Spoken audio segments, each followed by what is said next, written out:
it okay? And now it is okay. Okay, okay.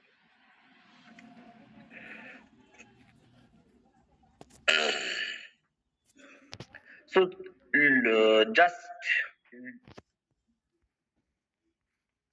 look at the title from the context to the text, an introduction to Congreve's The Way of the World.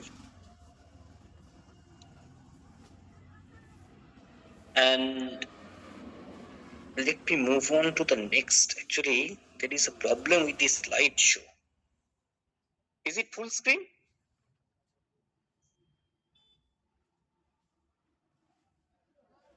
Ma'am? No, it is not full screen. I think you can share the PPT with us. We can share the screen from here, right? Okay, okay. You can share the PPT here. Yes. Just let me deal with this. I just want to deal with some important dates first that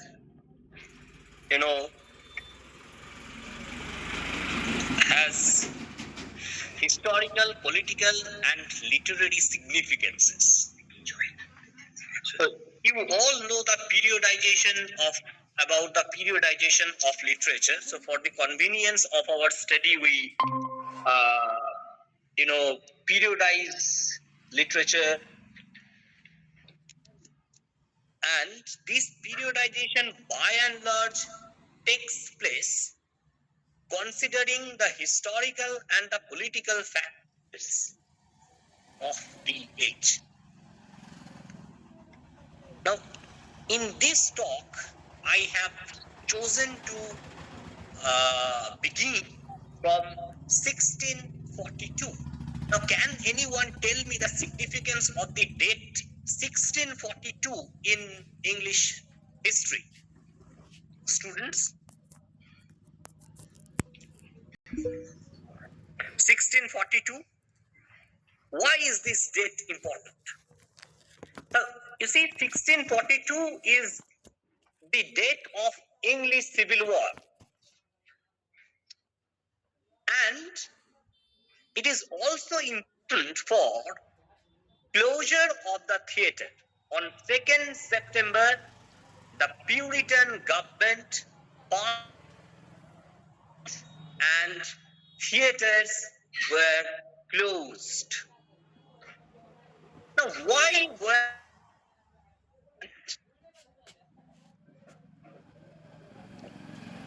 primarily there were,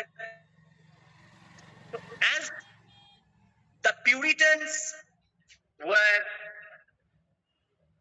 very conservative vis-a-vis their moral positions, they were not interested in theatrical performance. And number two, you remember the first significance I told you, it was the time of English Civil War. Therefore, the Puritan movement did not encourage the gathering of the masses. So primarily, for these two reasons, theatres were banned in English, though there were some occasional private performances at some theatres, and these arrangement of these private performances were largely done taking prior permission from the Puritan government. Then you perhaps can remember the significance of the date 1649. This was the time of Charles I. Now, Charles I, as you must remember from your knowledge of history, was basically a tyrant. And there was a tremendous backlash at that time between the king and the parliament. What was the result of it? Charles I was beheaded by the Republicans in 1649. The periods of history of English literature, 1649 to 1660. This is the date that we categorize as Puritan age or Puritan interregnum or Commonwealth period. Now the next important date is 1651. Thomas Hobbes published his book called Leviathan. Now, you see, you have already experienced the Civil War. Now you want an absolute monarch who can exercise power on you absolutely. Now, that is something that the people of political science can do. If you have political science as a minor subject, you will read Hobbes in detail and his political theory.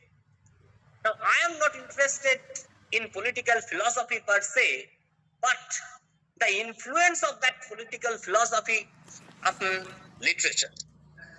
Now, Hobbes made two important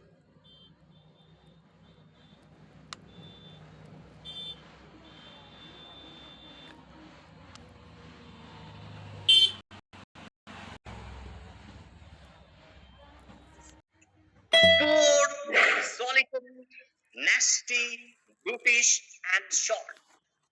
Poor, solitary, nasty, brutish, and short. Now, Hobbes emphatically asserts that human beings are always in a state of conflict, of competition, in a state of rivalry, and they are always driven by some kind of self-interest. Without self-interest, they can almost do nothing. Now, why I am talking about Hobbes? If you read The Way of the World carefully, or any comedy of manners of restoration comedy, you will see that the world that the comedies reflect is largely Hobbesian in its nature. After 1651, the important date that I want to talk about is, of course, 1653, because this is the time Oliver Cromwell came into power as Lord Protector. And in 1658, Oliver Cromwell died. Those who are doing Paradise Lost are perhaps aware of the fact that John Milton was an ardent supporter of the English Revolution. And Milton was very enthusiastic about the kind of changes that are going to be ushered through the leadership of Oliver Cromwell. Though Milton's position subsequently changed, he was disillusioned with the kind of political reality. So there was a huge discrepancy between political reality and political ideology. And therefore, the kind of revolutionary spirit that you find in Satan in Paradise Lost Book 1 is lost in Book 4 and Book 9. Milton's changing positions regarding the English revolutions actually changed the tone of the characterization of Satan. That's a different issue altogether. But Oliver Cromwell died in 1658. Oliver Cromwell died in 1658.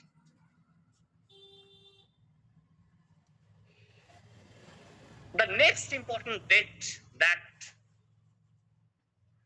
we need to take into account after the death of Cromwell is, of course, 1660. This is very important for us. Why 1660? 1660 is the date of restoration. Charles II, who was exiled in France, came back in England and ascended the English throne. Now, this restoration was not a mere political fact, because the significance of the restoration is threefold. Number one, it restored monarchy, the Stuart line. Number two, it restored the Church of England. Number three, it restored theatres that were banned during the Puritan regime. Now, on 19th July 1660, a draft of theatre was published and theatres were reopened. Charles II issued a patent to Thomas Killigrew and Sir William Davenant, empowering them to establish two companies of players, subsequently known as the King's Company and the Duke's Company. In 1660, so please remember, this is a very significant date in the history of English literature, 1660. And in 1662, the Royal Society was established. In 1662, the Royal Society was established. Now, why I'm talking about Royal Society? Because it brought, with the establishment of the Royal Society, science got a strong foothold, and scientific temper, it exerted tremendous influence in bringing scientific temperament in the society. At the same time, it changed the style of prose writing of that period. In 1685, James II, Charles's brother, became the king despite being a Catholic, and James II was not a very impressive king. In 1687,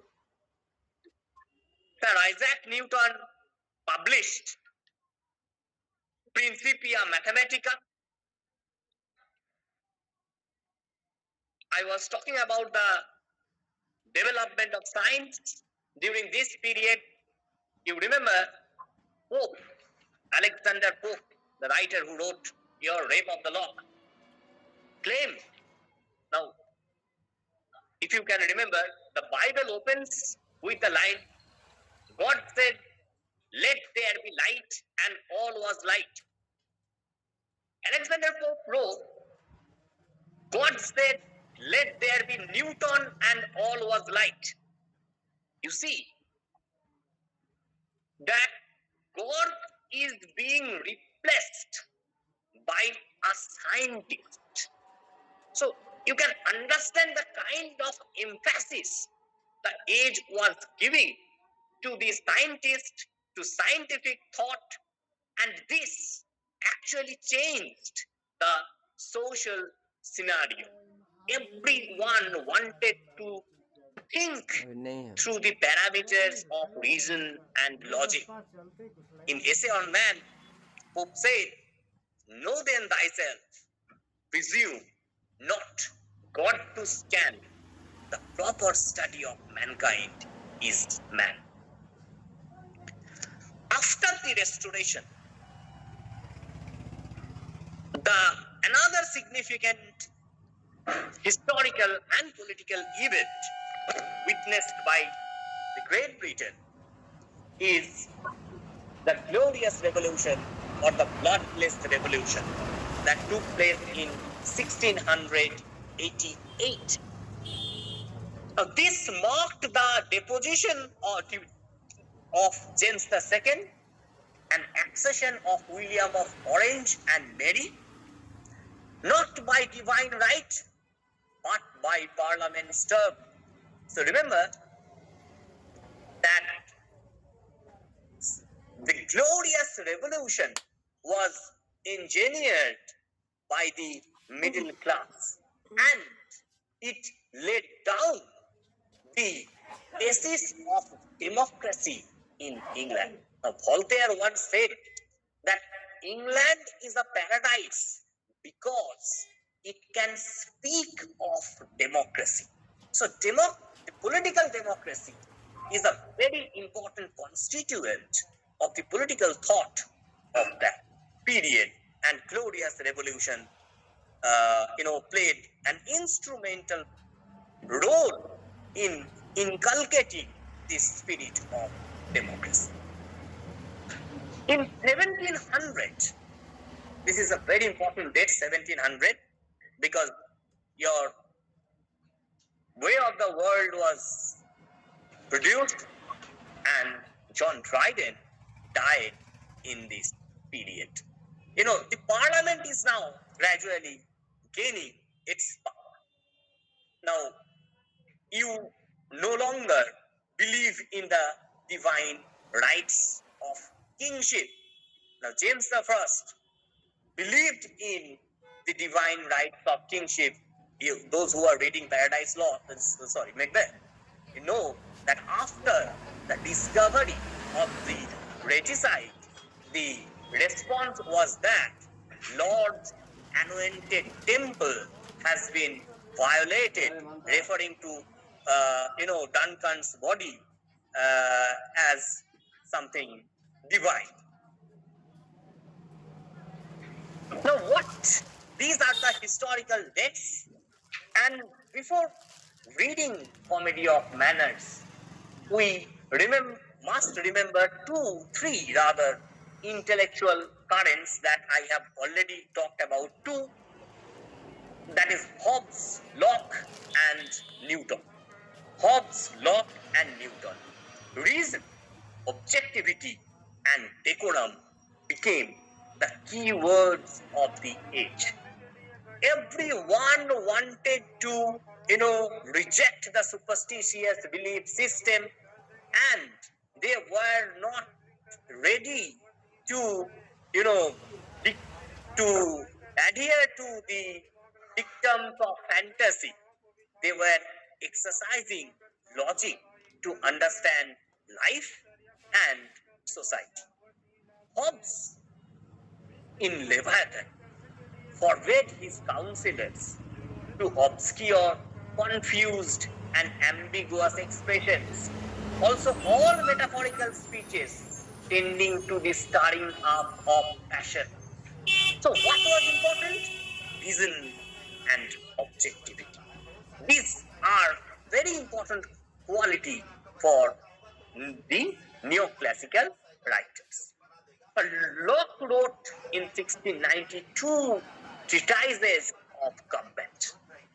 Now you see, Locke said that government is motivated by the consent of the people who voluntarily enter the positions of contract with those in positions of authority. So contract is very important, and this contract is going to play a significant role in your understanding of the way of the world.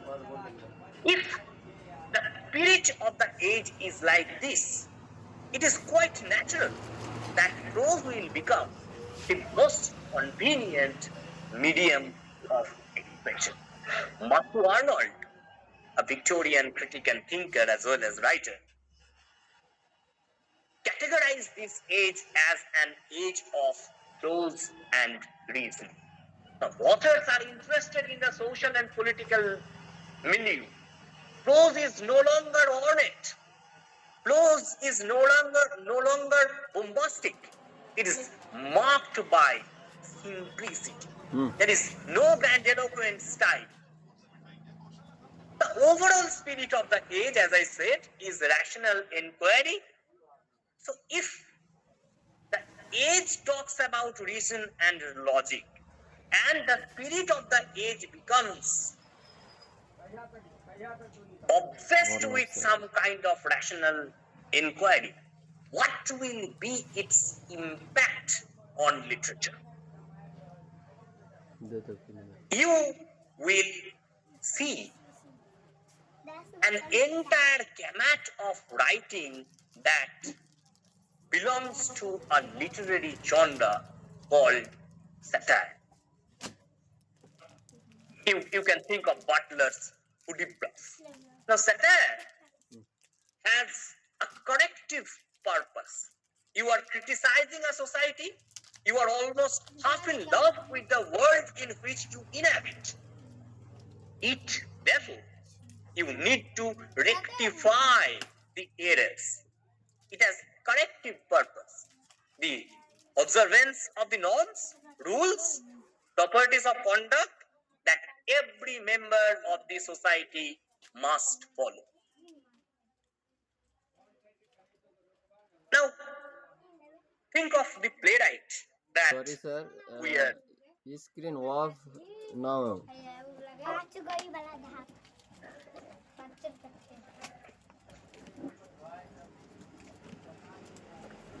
Is it visible?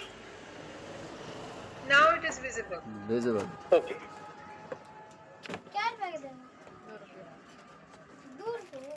₹1. Now, William Congreve, 1672 to 1729, was born in Birdsley, near Leeds, of a good family and was educated in Trinity College, Dublin.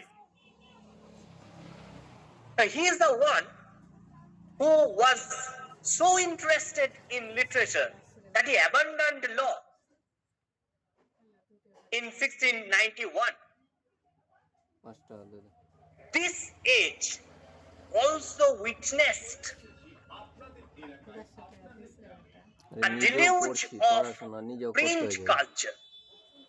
Congreve wrote a novella called Incognita in 1691, which can give you an impression of the kind of impact print culture had on the Restoration period.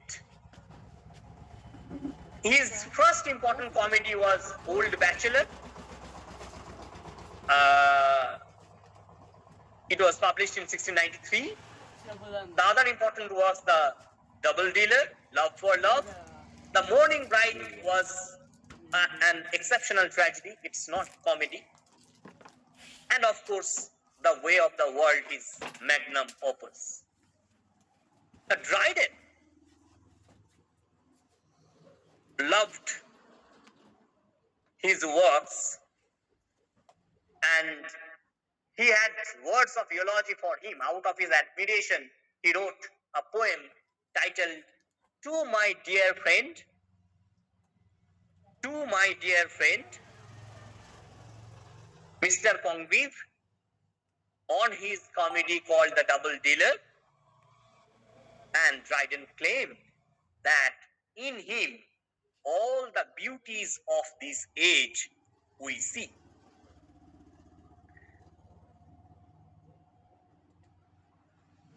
He was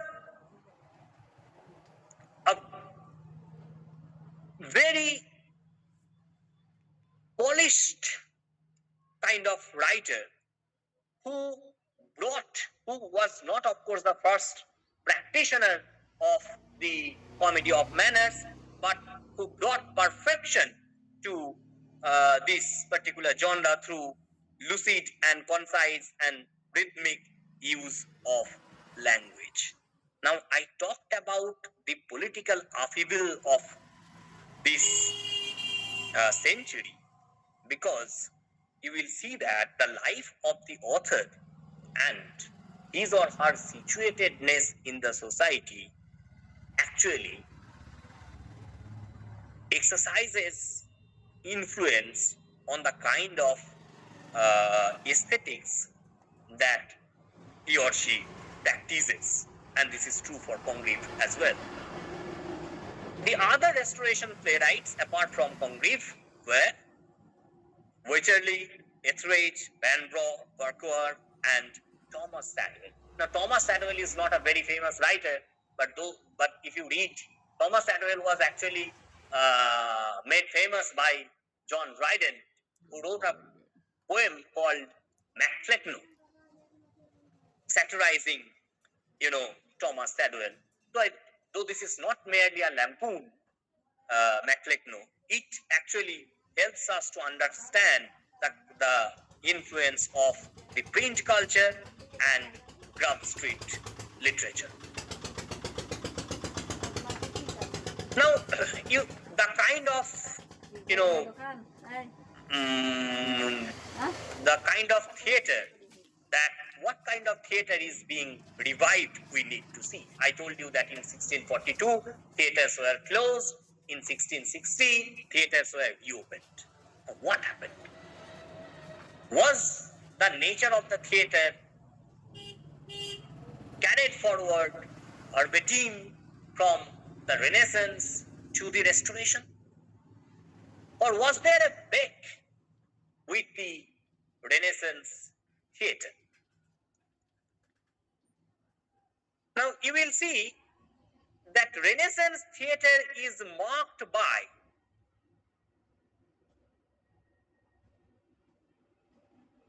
something called minimal use of minimal stage properties. Double-storied building, quite analogous to our Jatra stage. But the Restoration developed picture frame stage. There was no elaborate scenery, scenic machinery in Renaissance stage. And another important factor that you must keep in mind is that the emergence of women as actresses. You see that during this time, women emerged as professional writers.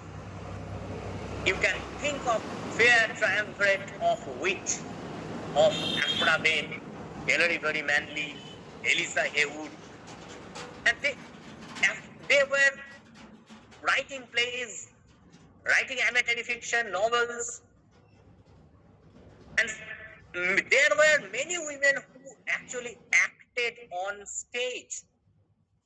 Now, when Macbeth was staged in England, the character of Lady Macbeth was not played by any British woman, but a man. If you read as you like it, your Rosalind was played by a British man, not a woman. Therefore, to make the actors comfortable with the discourses of acting, Renaissance playwrights often used the strategy of cross-dressing. Therefore, Rosalind, Ganymede, Viola. So these are examples of cross-dressing where, the masculine and the feminine identities are getting perhaps collapsed. But you see, though the Renaissance was the heyday of the theatres, women were not allowed to perform. So this was a major break in Congreve, in Wycherley, or in Etheridge or Shadwell. You cannot see a boy heroine that you will see in the romantic comedies of Shakespeare. This is a major departure in terms of, theatrical strategy. Now, they came up with comedy of manners instead of, romantic comedy, because it was directed at a kind of social satire about the mannerisms of Beaumont It was witty. It was cerebral form of dramatic comedy that depicts and often satirizes the manners and affectations of the society. Now, please note this word affectation, because affectation is a noticeable artificiality in manners, the pretense of possessing some qualities that are not actually there.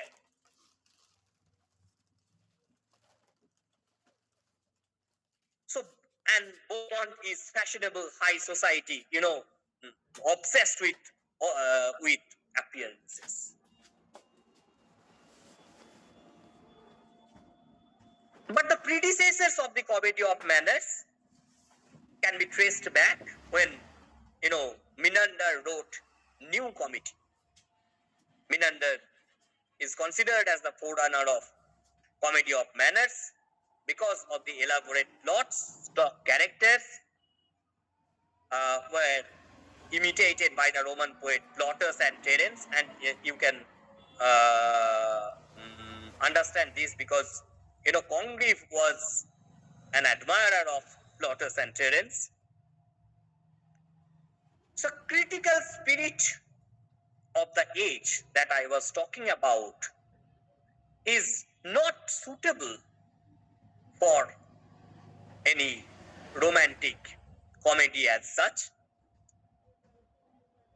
You remember that Charles II came from France, and therefore this Restoration theatre had some influences of continental writers. And Molière and Calderon exerted their influences. Molière, the French playwright, provided ideas for plots and fine comic characterization, while Calderon and some Spanish drama served to strengthen the love for intrigues. So foreign influences, which are admittedly important, played an important role in the Restoration comedy. But, it was not the sole determinant factor of those comedies, because the writers transformed them. The writers emulated some models but made it suitable as per the demand of the age. Comedy of manners. Why manners? Because it deals with the manners of the age, emphasizing immediate and actual social work. Now, manners maketh man, and this is deeper than outward politeness. Then what will be the role of the dramatist? Now, Kajal Sengupta, most of you follow the Oxford University Press. I also follow it, almost, teacher of generation after generation for a standard introduction to the way of the world, said the task of the dramatist is to distinguish between false manners and true manners, to separate pseudo-intelligence to intelligence, to distinguish a witwoot from a true wit. A wit is a very important, component in Congreve's play. It simply means intelligence, but it is deeper than that, because Congreve's true wit possesses all the external accomplishments of wit: the polish, the sophistication, the ability to play with words. Kajal Sengupta further stated that the dramatist is fighting to preserve the sanity of intellect and moral, factors that Johnson's wielded is replaced by the sharper instrument of wit. But if you read the plot, if you read the play, you will see that these plays are licentious in its nature. There are lot of elements of dandyism and foppery. Now, there are some terms that you must remember before reading this play. One is affectation, that I have already said. Beau monde, that is fashionable society obsessed with appearances. And fop, or dandy. Fop is dandy actually. Stylist young man. Fop is stylist young man. And another important term is country bumpkin. Country bumpkin, an unsophisticated person from a rustic area. So there is licentiousness, dandyism, foppery. And it was perhaps a natural reaction against the kind of moral standard set by the Puritan government. Charles II himself was a man who immersed himself into sensual activities and hedonistic pleasure. You will be surprised to know that Charles II wanted to wake up each morning from the hands of the new mistresses. So if the king is like this, the age is bound to, patronize some kind of libertine spirit. This age taught a different kind of courtship. It is not a courtship between Orlando and Rosaline. It is not couched in that romantic, outburst of emotion and romantic rhetoric. Now, many critics say that if you read the love between Mirabell and Millamant, that there is no love between Mirabell and Millamant. I personally believe that it is a different kind of love, calculated in the framework of rationality. Calculated in the framework of rationality.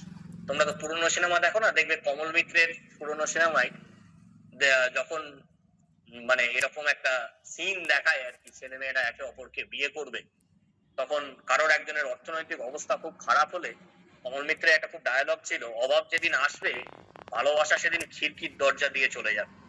So it's debunking the romantic notion of love and asking the lovers to be practical in their own way.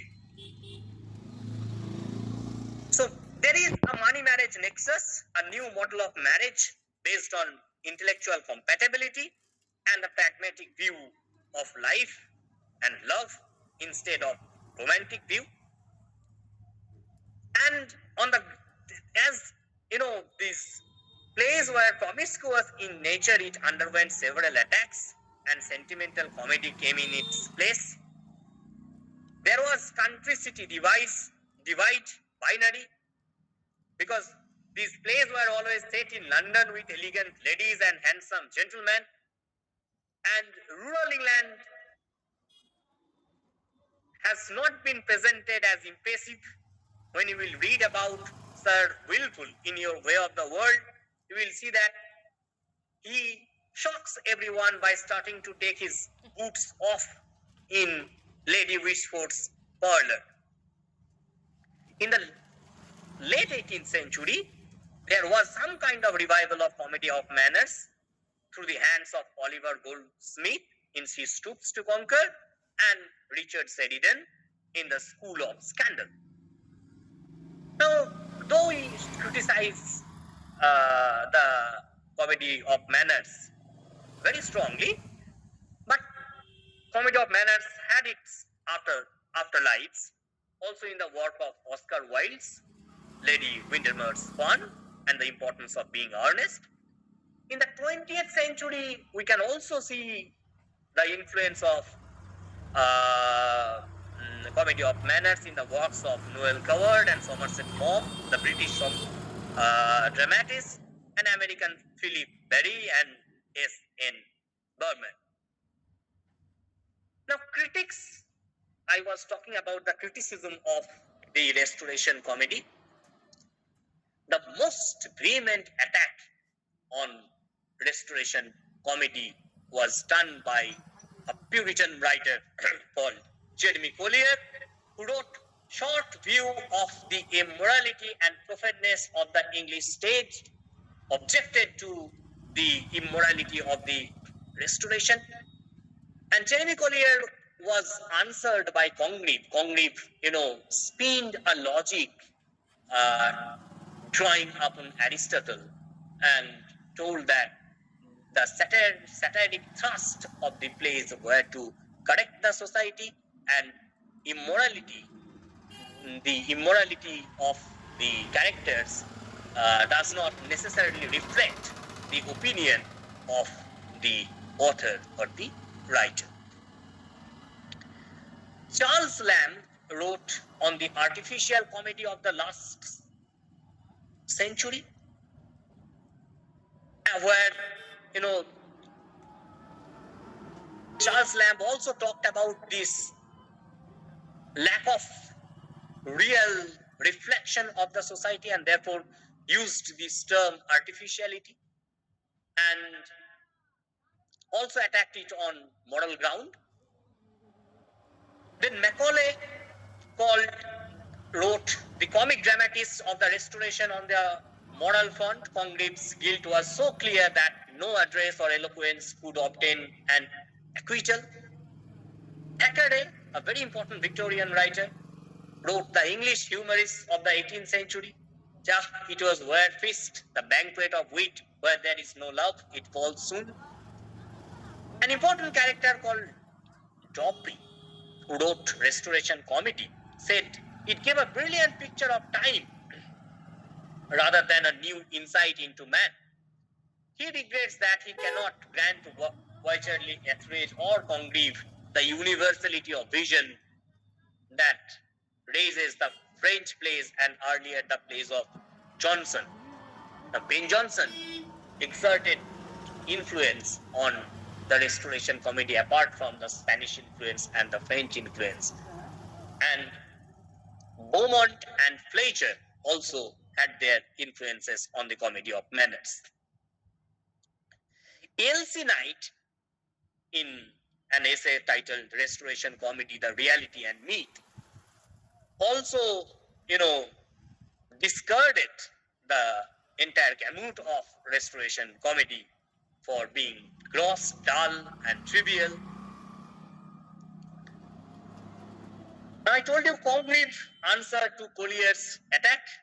Congreve's title was Amendments of Mr. Collier's False and Imperfect Citations, where Congreve said the purpose of comedy is to instruct and delight. You see that Congreve very cleverly spins the logic of neoclassical writer. Neoclassical literary texts or other artifacts always try to, declare a marriage between instruction and delight. Then what is our understanding of comedy of manners? Is it really trivial, as Elsie Knight claimed? Now, Elsie Knight may be very famous phrase, very famous name in the realm of literary criticism. Now, we may be, students of, not as a students of literature, we do not have that kind of stature, but each individual has his or her right to come up with his or her understanding of literary text. So there is a deep significance of the comedy of manners because it foregrounds the idea of social adjustment. This is very important. If you cannot adjust with the society, you will remain as an aberrant. You will remain as an aberrant. And this comedy can rectify the aberrations of the society. Suppose you are walking along the corridor of your college, and then suddenly you falls down straight on the ground. What will be the immediate reaction of your classmates? Will they think that there may be a fracture of your bone and you need hospitalization? No. The immediate reaction will be they will laugh. Now, this laughter is not a very trivial thing. It is very serious because it laughs at your, social value. It laughs at you when you deviates from the normative codes of social conduct. Therefore, it talks about adjustment. The conflict for mastery between man and woman is not new, but the Restoration Comedy gave it a contemporary color. Men in patriarchal society always wanted to exercise, absolute control over the entire society, and the women were afraid of individualism. Etheridge and Wycherley faced the same problem of sex antagonism, but remains unresolved. And Congreve's The Way of the World becomes the ideal of true wit of his age. Now, Congreve attacked this Hobbesian world of egoism and individualism, and rather he was inclined to Lockean idea of social contract. Property and money can be used as means of ensuring your well-being and happiness, and entering into mutually agreed upon contracts that constitute the basis of civil society. Now, Hobbes, apart from Leviathan, wrote a short essay titled Answer to Devenant's Preface to Gondibot, where he talks about primacy of form in aesthetic theory. The neoclassicals had an obsession with form. Now, Congreve also followed this, dictum of reason and judgment, and his heroes are not completely under the sway of the Hobbesian scheme, because somewhere down the line, Mirabeau also exhibits a kind of restraint. Congreve became a chastened dramatist after the publication of Jeremy Collier's pamphlet, though he defended comedy of matters in his own way. So Congreve's Way of the World foregrounds a worldview that is by and large sympathetic under post-glorious revolution, changed social political ethos that talked about moderation and middle class values. Yes, there are some licentious elements within the play, yet, and it shows how people are frequently submitting to their libido and sexual desires, flouting societal norms, but Congreve at the end of the day channelizes these, deep, even forbidden desire within the institution of marriage.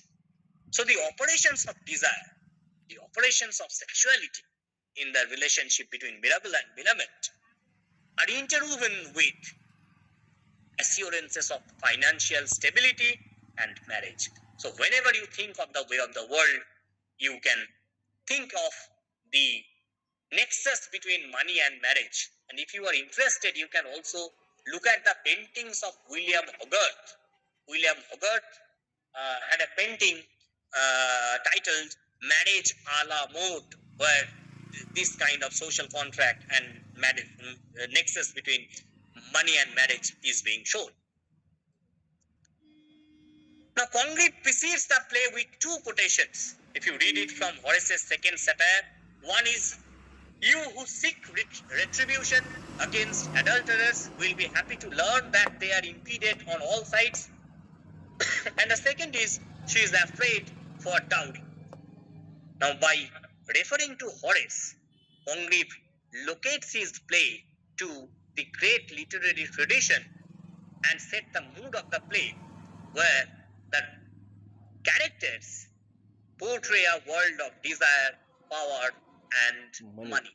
You see, Horace became almost a guru for imitation for the neoclassical writers. He talked about the concept of utile, utility, instruction, and dulce, D-U-L-C-E, delight. So he talked about the combination of the utile and delight, the kind of aesthetics the neoclassicals were trying to search and practice. The marriage of Mirabeau and Millamant afford the virtues of civilizational restraint. Legality and moderation is disassociated with this Whig worldview. This 18th century was also an age of party politics. It witnessed the rise of two political parties, the Whigs and the Tory, and Congreve had some Whig sympathies.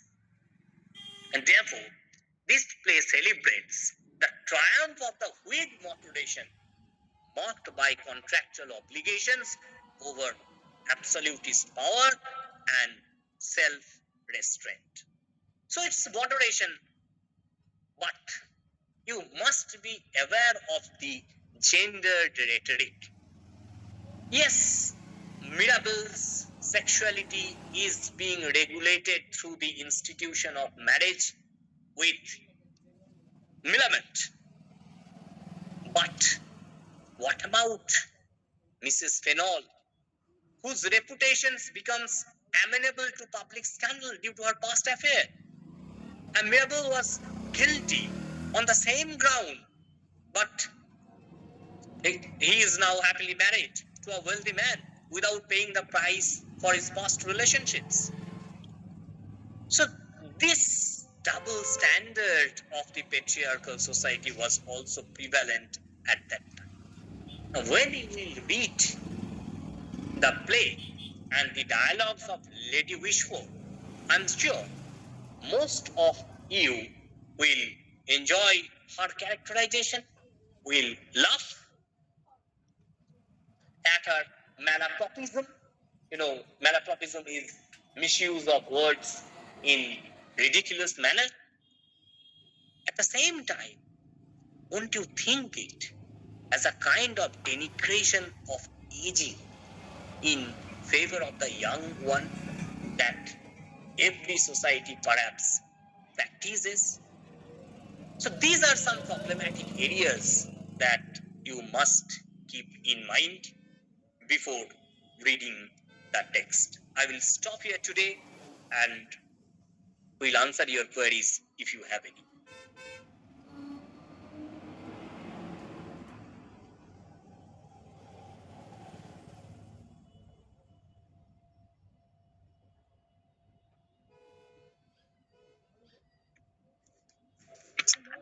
Thank you very much, sir. Students, do you have any question? Anyone? That I know you don't have any question. I'm not asking you, I'm asking others also. Is there anyone who has any question? You want to see the PPT? Yes, Arnav sir. Yes. One of my student, he couldn't follow the PPT properly because it was not full screen. So if you... So I can send it to you through email. Okay. Then I'll share with my students. Okay. If they want the PPT.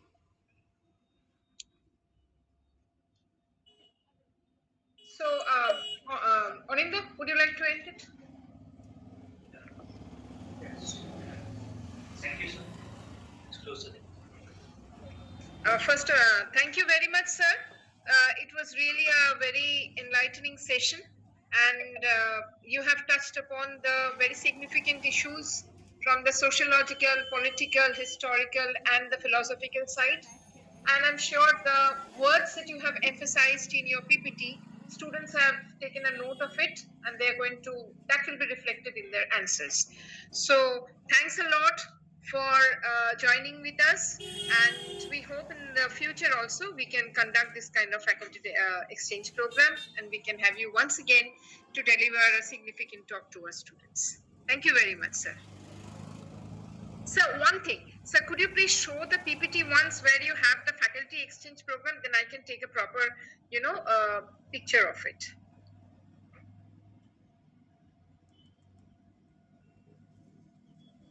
Please unmute yourself.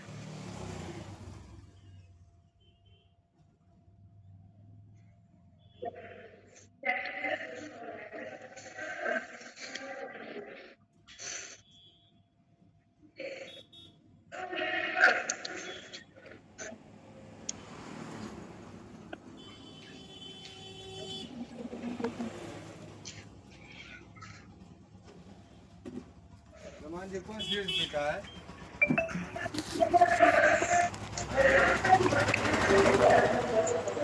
Can you see it? No, it is not visible. Total बल रमान जी बोला सी Just, yeah, it is visible now. तो राज में Let's see. मत आगे मत आगे राज मत Only the first slide where the faculty exchange program is.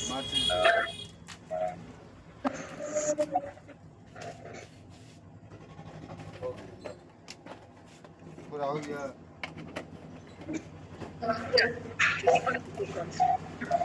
Just keep it.